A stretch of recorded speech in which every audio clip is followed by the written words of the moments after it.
مهدی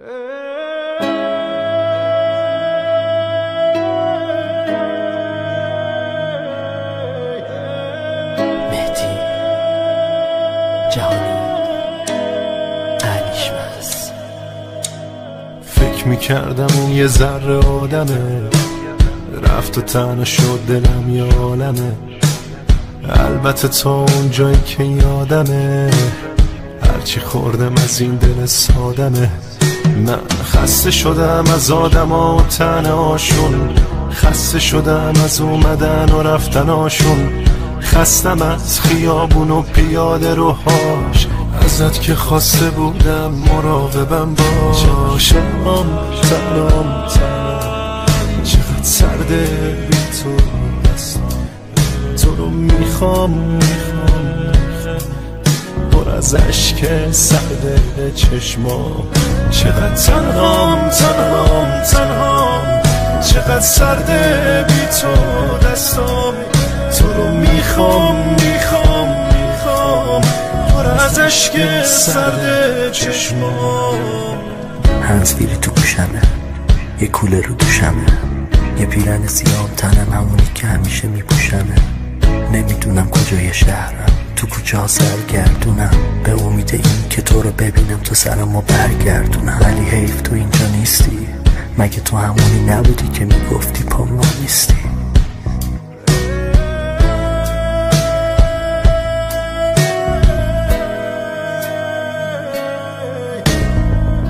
منم و جای خالی با یه مش یادگاری که از هم دیگه 2-3 ساله داریم. حالا تکلیف چیه فراموش کنیم؟ نه این کارمانی، با اینکه همش دنبال فانی ولی بی خیالی تو مرام مانی. یادم نمیگفتی حتی اگه از آسم سنگ بارید بازم قول بده که دوستم داری. نمیخوام ببینم غم داری، ولی حیف که این روزا یه حس دیگه رو من داری.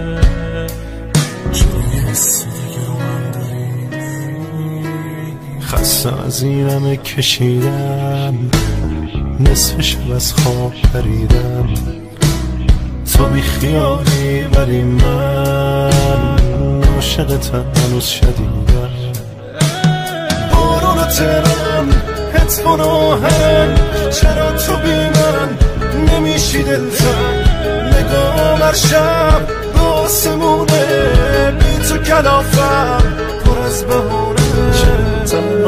تنام چقدر سرده بی تو دستم. تو رو میخوام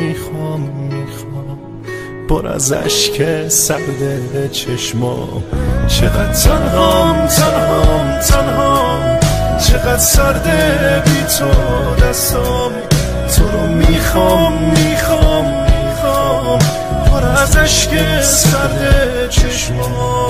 چقدر تنهام چقدر سرده بی تو دستام.